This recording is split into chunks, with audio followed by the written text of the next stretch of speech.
Hi, I've been asked about the process paths and how the process paths work and modifications of the process paths, how forms are connected to the process paths, those sorts of things. So I thought I'd go in and give you a quick overview of how process paths work, perhaps explain some of the options that are in process paths and some of the things that aren't completely obvious in process paths as well. So just so you know, process paths are what basically manages the workflow. So it manages the steps of the workflow that will be carried out for a given course and the documents that are connected to that course. Now, how do we get into process paths? Well, first of all, what we do is we go to the automation tab here.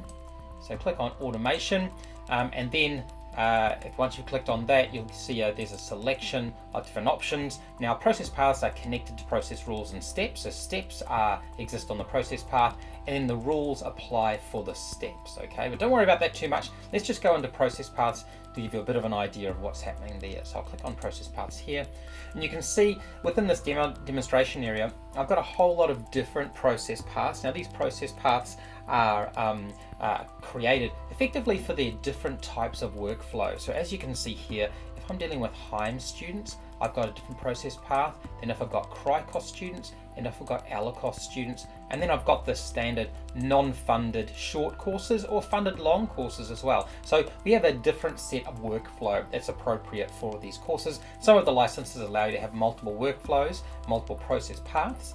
So if you don't, maybe an upgrade in the license is necessary. But I'm just assuming that someone has access to modifying these process paths.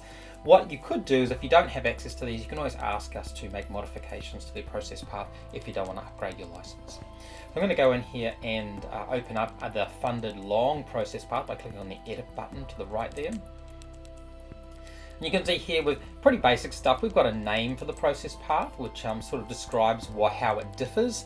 In particular, we've got two different types of process paths. We've got the document process path and the course dates process path. So documents are related to the enrollment that come in for course sales. Course dates are related to the actual courses that are booked. So managing courses, for example, could involve managing trainers, could include managing the venue, could also include things like course-related bookings, such as booking exams or booking food, for example, for the course. Anything that's related to the course level is on course date, but then on documents, we're talking about the individual. So the individual doing an enrollment, transferring the individual, sending a statement of attainment to the individual, managing payment for the individual, those sorts of things. So you can imagine that there's different workflow applies to different scenarios. In particular, different process paths are appropriate for private versus public courses. So private courses, where maybe the whole course is being paid for, would have maybe a paid step on the course date process path. But if you're going to be, those individuals on the course wouldn't therefore need to pay individually, but on a public course where students are coming in and they're paying for the course individually, you would imagine there'd be a paid step on the documents process path. Okay, so let's have a quick look at some of the steps and some of the fields. So the first step we've got here is the update student details step. So this is right at the top, and it basically covers a few different items. I'm going to go through each of the fields here just so you've got a bit of an idea of what's included. So the process step, of course, is selected from the steps that you'll find underneath the list of steps. And this process step is specific to document process paths. We've got the summary item. Now, if you choose summary, this will come up on the status. So the list of steps that appear in status, and you can get to that by going on courses. So if this is a document, click on there, and if I want to have a look at status, that's where I'd look for status related to the documents. So if I just click on there now, I'll show you. See, these are the process steps that have the status ticked and therefore are shown in the status. And if you can make this as wide as you want, you can adjust the text that appears here, and it shows you what has been applied. Obviously green is applied, red is yet to be applied, but should have been applied to a particular document. So I'll go back to automation, go into process paths, and then open up this process path again. So that's the summary. Okay, so I just showed you what ticking the summary does. It makes the step appear in the status list. Now, document form is the form used to gather information from an enrollment. effectively, and you can have different document forms. We can, some document forms, for example, might have certain fields hidden. That's a good example of where we have a multi-step booking process. The document form, the initial document form might have all of the details, such as the event details, etc., hidden, and we're just gathering basic details like our first name, email address, and payment details or agreement to terms and conditions, those sorts of things. Next we have our capture option. So the capture option allows us to confirm whether or not this person is a human. We don't want robots coming and filling in our forms and basically giving us spurious data. And you can, at the moment, you can choose either none or a simple capture, which uses a sort of a human readable format to make sure that robots aren't coming in and filling up our database. Finally, I've got this visible on public pages, so you can explicitly state whether you want this particular form. In this case, there's no form, so we just adopt the form that's on the previous step. Visible on public pages, and that will therefore, you can actually display multiple buttons on the public pages, which will therefore be able to take different types of enrollment. So you might have an enrollment for an international student and an enrollment for a local student, and you can actually have those on each of the courses. We've also got an extranet form. Now the extranet form allows us to actually gather information separately, so you're able to put a link into your emails that goes straight to the extranet form. When that information is gathered, this is the step that would therefore be applied in the case of an extranet form. And examples of that might be an assessment that's carried out. It might also be things like LLN, that's a language literacy and numeracy test, or even a survey form. Those are types of examples. If you're going to do this on the course date, you might be gathering feedback from the trainer, or might be getting the trainer to commit information or provide information about the course. Next, we've got if the process step. Next process if they fail. So this is specifically for if you're going to be implementing the assessment plugin. The assessment plugin has a self-marking mechanism, and that allows you to be able to evaluate an extranet form, let's say an assessment, and if they don't pass that, we are then able to apply a different step. So if they fail, we can actually say, okay, now we've got to go on to this next step, which is a message saying, hey, you didn't pass, I'm afraid, or sending them a message to complete some extra bit of work. We've got a process step form as well. So the process step form is what we tend to use for guidance. So this is guidance information that comes up for the operator, for the administrator, and tells the administrator what they should be doing at this particular step. So it might say things like, okay, this is a registration, make sure you've got a phone number, make sure you've got an email address, try and gather any other information that allows us to evaluate the suitability for this individual to be registered on this course, and might even provide some extra guidance around what the next steps are, or even what specific phrases to give to the student.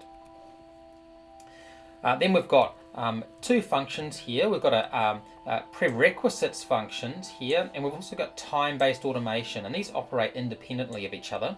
So we've got the prerequisite process step allows us to say, right, do not apply this step unless this other step has been applied. A great example of that is when we want to send a statement of attainment for Australian registered training organisations, but we need to make sure that we've got the USI verified.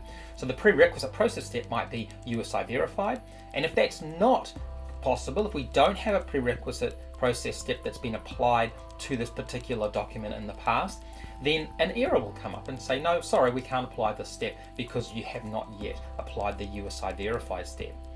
You can go a little bit further and actually say, well, look, if we want to automate this, or if we want basically to take control over what happens next if it hasn't been applied, we can have a missing prerequisite process step. That is to say, when we're missing the prerequisite process step, what step should then be applied? And this is an example of really automating the way and taking control of the message that goes to the student. So if we don't have a USI verified step, in the example I gave earlier, we could apply a, hey, you haven't provided us with a valid USI or USI details yet. Please, could you follow this link, which might go back to the document, to complete your USI your USI details so we can actually get a valid USI. Or it might even ask them to contact the office, whatever you want to do basically, but it would be applied silently. So even though people were applying, say, an update student details step, the other step, which might be reminder of USI to be supplied, that was what would be recorded in the history of the particular workflow for that document. Now, completely separately, we've also got this ability to apply time-based automation. What this allows us to do is to trigger a step based on relative to the course date. We can either apply it before the course starts, so 5 days before the course starts. Notice there's a negative there. Or you can have it 5 days after the course starts, and we can apply it to anyone who's inquired, or we don't have to care about that. We can apply it to only those who are registered. So if you're controlling the workflow of your documents such that they are registered once a USI is verified, then you can safely send out a reminder, for example, to students who are registered on the course, knowing that they will be attending the course. You could also maybe control the registered step by being paid. So you only send out the reminder to those students who are actually paid. So this is quite handy. You can even send this out if you want to remind students about resitting an exam in a year's time. You've just put 365 in here. And they'll remind them in 1 year's time that they should be going on to do a re-registration, say for a first aid course or something like that. So you can see there how we're able to really control the automation of the steps that we send out. Now, there's a couple of things. So that's basically the details of what each of these process steps fields mean. There's a little bit more information here you need to know though. Some things, for example, are that if you have a step, I'm just going to scroll down here to initial registration. There we go. Okay, so let's say, for example, the ordering is important in some ways, the ordering of the steps. The ordering doesn't control the order that the operator sees these steps. That order is controlled by the percentage complete and the days yet to be complete. So you have to modify those to get them in the correct order. So keep going back to the document to check to see what order the steps appear in. And not all steps will appear there, because if there are automated steps, that is, they're not manual but they're automated, then they will actually be hidden from view from the operator. But in this instance, document forms, see the document form has been specified there. Now if I went and applied the next step, which is the paid step, because there is no document form, the document form from above is adopted. Now if I was to apply the paid step at a later date, let's say for example, another step has been applied. So if we scroll down here, you can see here I've got the funded long step. Okay, if I then apply the step up here, the paid step, what's going to happen is the, initial registration step, or initial registration form, is actually going to be used when I apply the paid step, because this is the one that exists after. Okay, so it's very important that we, if there's any steps such as the imported form, is right at the very bottom. We don't want the imported form, for example, to be applied to any steps other than the imported step. That's usually something we do as part of the migration process of getting your data into the system. So that's definitely relevant.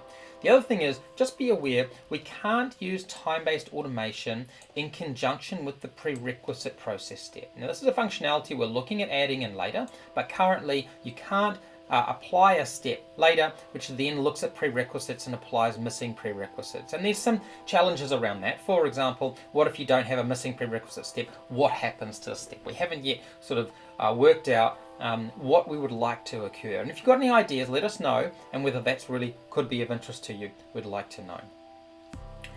You can of course move the steps up and down within the process path by using these up and down arrows. And you can of course add new steps in. So if you click on this button here, you can see I get the option to add an extra step in, and I can remove them pretty easily as well. So that's pretty much a summary of how to use process paths. I think that it's definitely a very powerful part of course sales, one of the most powerful part of course sales, and you can have, like I say, a variety of different process paths to suit the different workflows that you want to apply.